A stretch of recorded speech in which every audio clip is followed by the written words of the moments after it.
Next point is deduction. In the next step, biologist draws deduction from hypothesis. Next step में biologist क्या करते हैं कि जो उन्होंने हाइपोथेसिस बनाया होता है, फॉर्मुलेट किया होता है, उसे डिडक्शन ड्रॉ करते हैं. अब डिडक्शंस क्या होती हैं? Deductions are the logical consequences of hypothesis. यानी हाइपोथेसिस से हम लोग क्या करते हैं, बायोलॉजिस्ट क्या करते हैं कि हाइपोथेसिस से एक रिजल्ट बनाते हैं. लॉजिकल कंसिक्वेंसेस मीन लॉजिकल एक रिजल्ट बनाते हैं, जनरेट करते हैं. फॉर दिस पर्पस, इस मकसद के लिए hypothesis is taken as true and expected results are drawn from it. जो हाइपोथेसिस होता है उसको इस तरह से कंसिडर किया जाता है कि वो एक ट्रू हाइपोथेसिस है, और फिर उससे जो भी एक्सपेक्टेड रिजल्ट होते हैं आर ड्रॉन फ्रॉम इट, और फिर उससे जो भी, अगर ये ट्रू है तो क्या क्या एक्सपेक्टेड रिजल्ट आ सकते हैं, वो रिजल्ट उससे निकाले जाते हैं.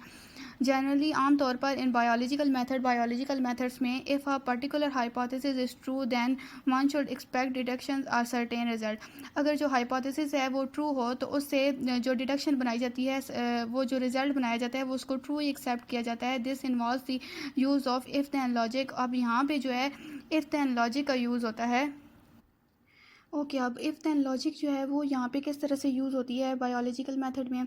नेक्स्ट वीक में आप स्टडी करेंगे टॉपिक स्टडी ऑफ मलेरिया के, जिसमें बायोलॉजिकल मेथड को यूज़ करके ये फाइंड किया गया था कि मलेरिया किस तरह से होता है, ये डिज़ीज़ किस तरह से होती है, और इसको फाइंड करने में डिफरेंट जो बायोलॉजिकल मेथड्स हैं उनको यूज़ किया गया था.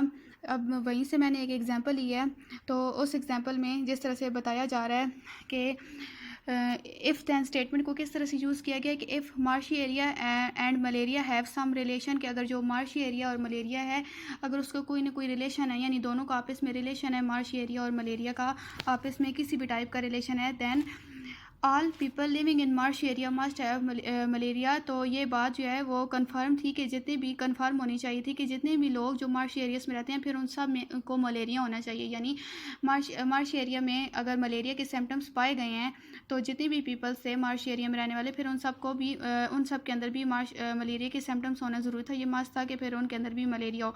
ये हाइपोथेसिस थे जिनसे डिडक्शन बनाई गई थी, और डिडक्शन में किस तरह से बनाई जाती है इफ़ दैन स्टेटमेंट को यूज़ करके वो यहाँ पे बताया जा रहा है कि डिडक्शन में डिफरेंट इफ़ दैन स्टेटमेंट में कंडीशंस रखी जाती हैं कि अगर इफ़ ये है तो फिर ये स्टेटमेंट है, तो फिर दैन में यानी उसके अकॉर्डिंग फिर उसके कंपैरिजन में उसके सामने ये स्टेटमेंट होगी.